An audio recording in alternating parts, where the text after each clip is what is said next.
I'd like to draw your attention to the fire regulations which are on the screen behind me and on the smaller screen up there. And can you please ensure that your mobile phones are switched to silent?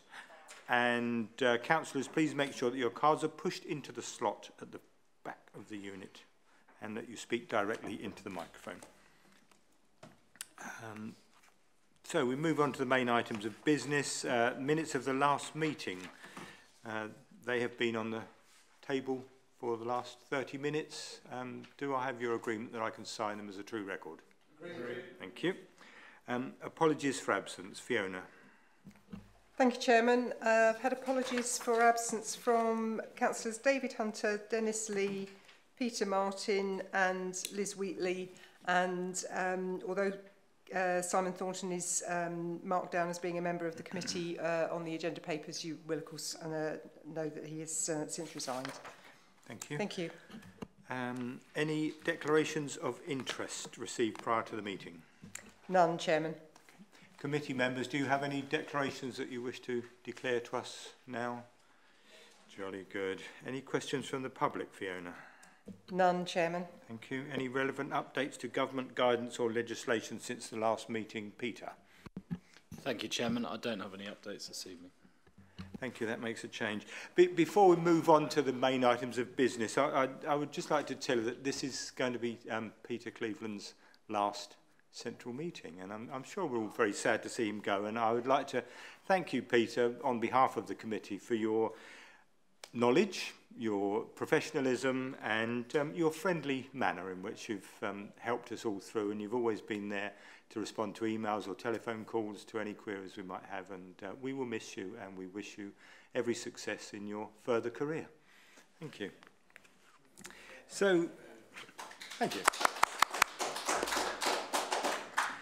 Just to let you know that in the event of site inspections being necessary as a result of consideration of the application at this meeting, this will be held on Monday the 27th of November at a time to be agreed.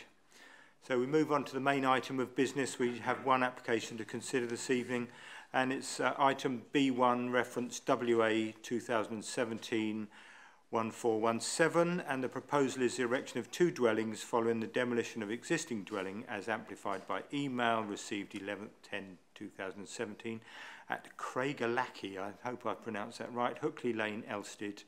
And I'd like Alex, I think, is going to introduce the application to us. Alex. Thank you, Chairman. So the site is to the northwestern side of Hookley Lane. Northeastern side, I do apologise. No? Northwest? Northeastern, yes. Northeastern side of Hookley Lane. And currently features a bungalow with a part-built extension. Hookley Lane is a residential road with a mixture of dwelling types.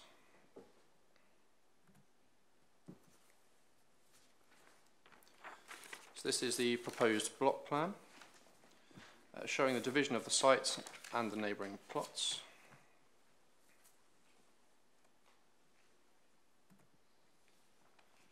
And this shows the existing elevations, including the extant permission at Craigalachy.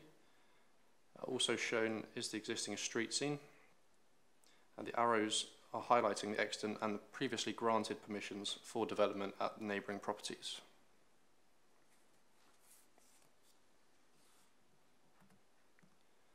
This shows the proposed street scene.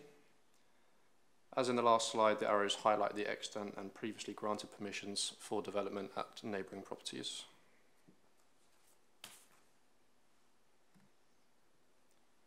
And this is showing this proposed site plan.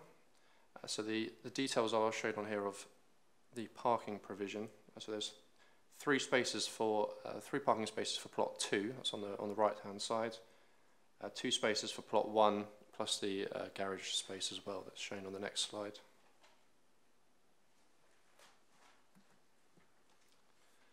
So these are the proposed ground floor plans. So plot 1 on the left-hand side, as shown, has the attached garage. And so the bathroom windows as well. So the bathrooms here and here, both windows are to be obscurely glazed.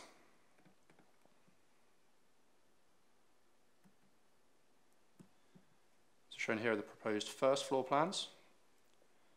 So the roof lights shown serving the bathrooms here and here, and the roof lights serving the stairwells here and here are to be obscurely glazed, as are the bathroom windows facing each other here.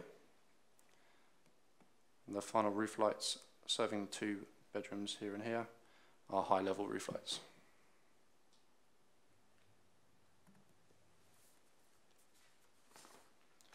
So this is showing the proposed elevations. Elevations with the chimney breasts in them are to face each other, as you can see.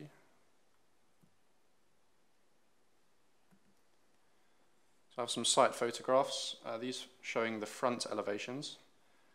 So the bottom right photo shows the part constructed extension. The top right and the bottom left photos show the direct neighbours to the property.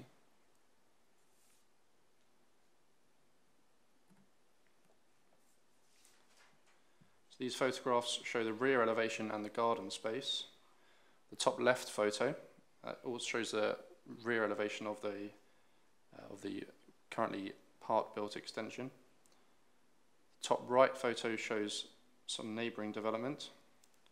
The bottom left shows the garden space, including the derelict outbuilding.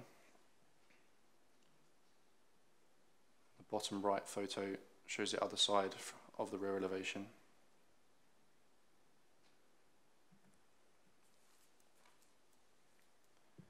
So these last photos show the levels of neighbouring development. So both dwellings in the top right photo currently have extant permission or have had previously granted permission to increase the size of the dwellings to full 2-storey dwellings.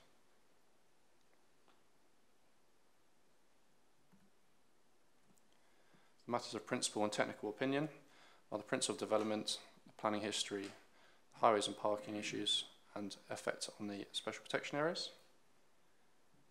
The matters of judgment are the impact on the green belt, the impact on visual amenity, the area of outstanding natural beauty, and the area of great landscape value, and the impact on residential amenity. So in conclusion, officers consider the proposal would be acceptable and recommend that permission be granted.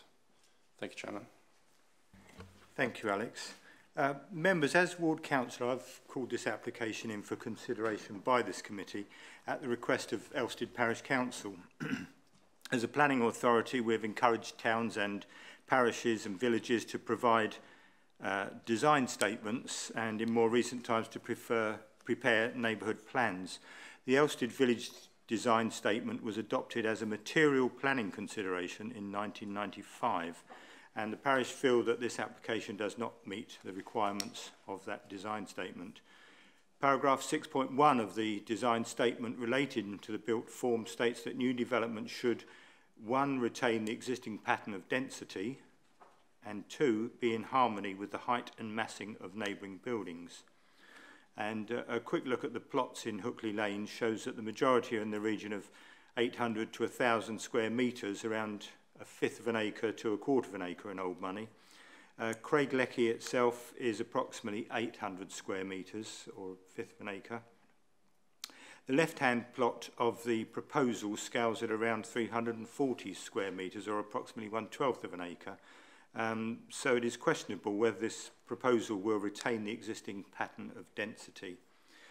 Secondly, it's true that Hookley Lane has a variety of styles of housing, but the majority of dwellings in this stretch of the lane are bungalows or chalet bungalows. 4 out of 5 dwellings immediately to the north and the next 8 dwellings to the south are of this lower form. And I appreciate that the 2 new dwellings are attractive and well designed and have allowed for cat slide roofs to allow to bring the eaves height down to be more comparable with the neighbouring bungalows. But I feel that the street scene illustrates that these 2 proposed houses look very incongruous set alongside the existing bungalows. And again, I find it questionable if the proposal will be in harmony with the height and massing of neighbouring buildings as required by the design statement.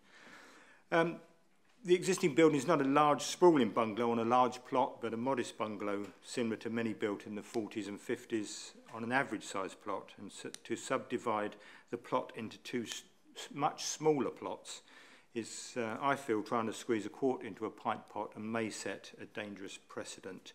But I will, of course, be interested to hear how other members feel. Councillor Holder. Thank you, Chairman. In my long and distant past, I was at one time the ward councillor for Elstead, so I am very familiar with Hookley Lane. It's a lovely lane with some very nice houses in it. There's space between the houses, and I agree with the comments of the parish council and your own comments, Mr. Chairman, that this is trying to put a quart into a pint pot. They're too huggledy-buggledy together. They don't fit in with the street scene, and I think this is overdevelopment, and I'll be voting against the application. Thank you. Councillor Reynolds. Thank you, Chairman. Well, I take on board the comments of Ulster Parish Council that you have eloquently enunciated this evening. But if you look at that image we have in front of us, you know, the house 2 doors to the left is a house. The house next door, the bungalow next door, seems to have permission to turn itself into a house.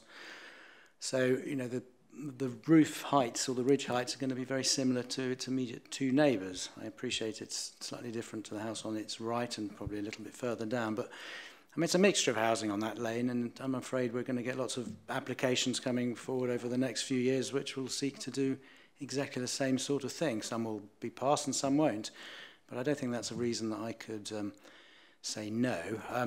I think on balance, it probably is slightly overdevelopment on the site. I think I'd agree with that. Although, again, that's a sort of, it's a difficult one. Some people are quite happy to have a larger house, but don't particularly want an enormous amount of land. I think the distance between the neighbour and the house is a little tight, but obviously if the officers feel that it isn't, and we won't be able to sustain an appeal, then that's where I have some sort of difficulty. So in a perfect world, I think putting one house in replacement to this bungalow would be the best solution, but we've got to deal with what's in front of us. And I don't think it's a bad solution, but I'll listen to my colleagues before I make a final decision. Thank you. Thank you. Councillor James. Thank you, Chairman. I haven't got any problems with it, I'm afraid, unlike yourself, but you mentioned height. Well, that slide up there shows that the height is no different to the one on the left and what is already given permission immediately next door. All of us would love to have just no extra housing. That's what everybody wants. It's not, we don't live in that world anymore. And I would say that actually that is a very good way of putting 2 houses on a one plot. If you stuck them together, it would just be one house and nobody would be having any problem. The fact that it's slightly separated, which is what is intended in that road, because they're all individual houses and they're not rows of terraces and things. The garden size for the one on the left, if somebody wants to buy a house with a small garden, there'll be lots of people who want that.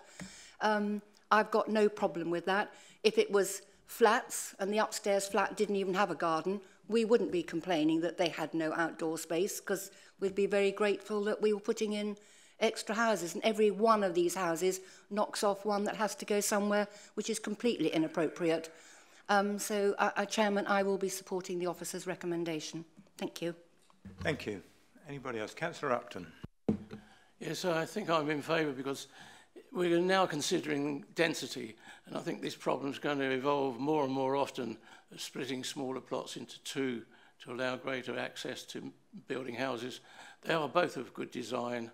I know it is contrary to a lot of people's feelings that these type of houses being built side on, so to speak, are taking account of limited land use, but that is the name of the game now. Limited land is what we have, and we have to get accommodation, and we're under strict instructions to improve the accommodation in our area, and this, I feel, will be one of the ways that we will achieve it. So I'm in favour, Chairman. Thank you, Councillor Upton. Any further? Councillor Bolton. Thank you, Chairman. First of all, I note that I admit the photographs of the existing site showed a very unattractive building. I, of course, hadn't seen those in the documentation before. But I note that the proposed houses are 4-bedroomed houses, and that's not really what we want. We want smaller houses. But I note also that the Elstead Parish Council say that they're not compliant with the, on page 11, it says that they're not compliant with the village design statement, and I've seen nothing to counteract that. Page 15 speaks of infilling of a small gap, which policy RD1 is supposed to allow. I can't see the gap. If you look at page 5, I really can't see the gap in the existing pattern of houses. So I don't see how we can allow this development if it's supposed to be infilling of a small gap. I must conclude I do not support this application. Thank you. Thank you. Any further comments? Councillor Byam. Thank you, Chairman. Well, we talk about overdevelopment and we talk about you know, the small plot.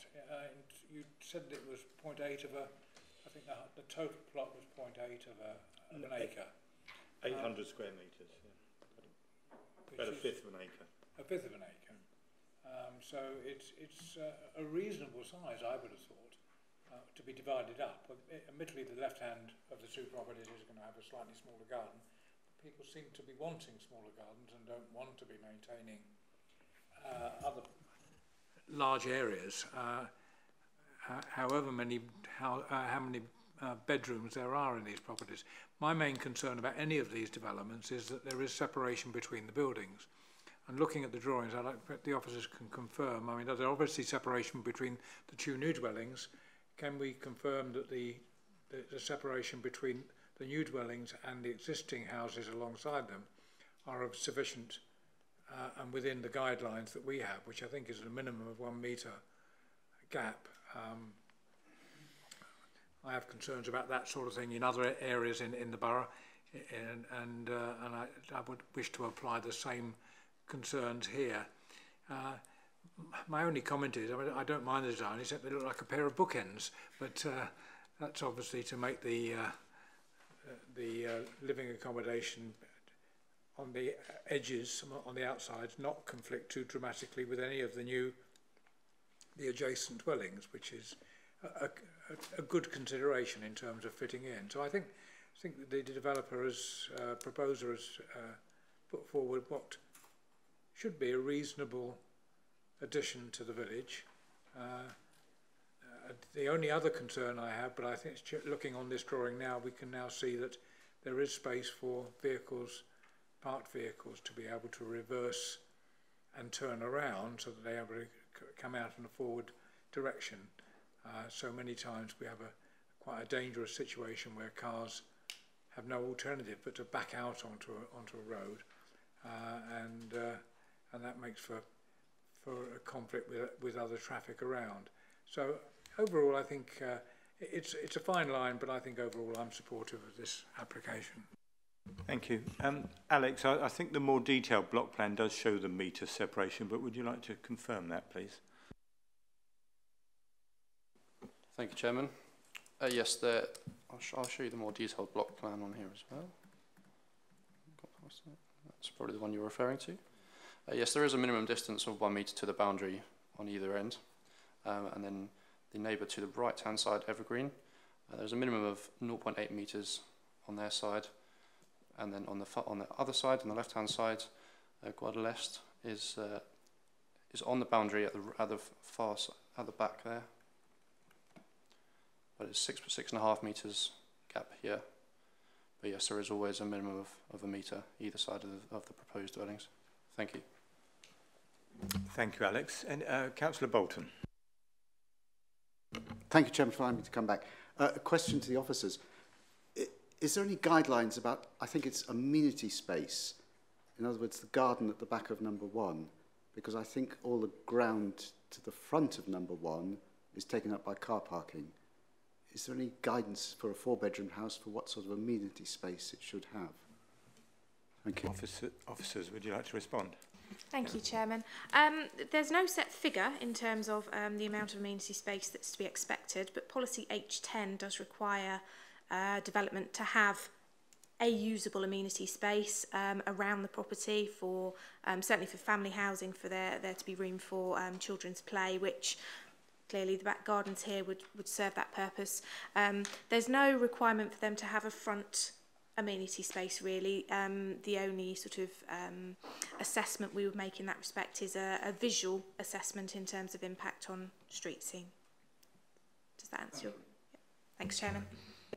Thank you. I think the report does say that plot 1 has an average rear garden depth of 12 metres, which would be about right, as sort of getting near the minimum, but it is within our acceptable distance. Councillor Byam, you wish to come back.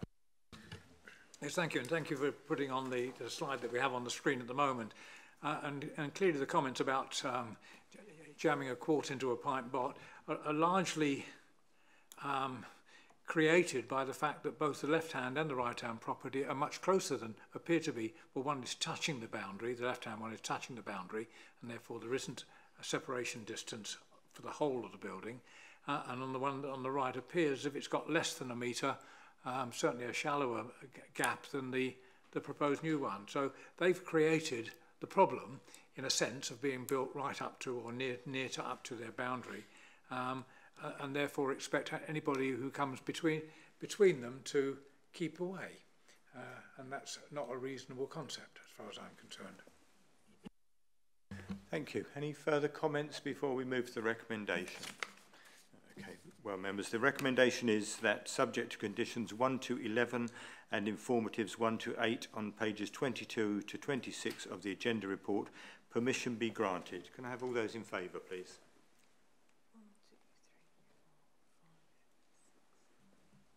6 in favour. And those against?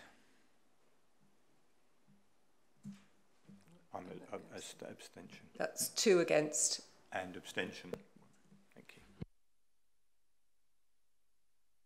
you. The recommendation is approved and granted, and I think that concludes our business for this evening. So you can all dash home and watch your favourite television programme.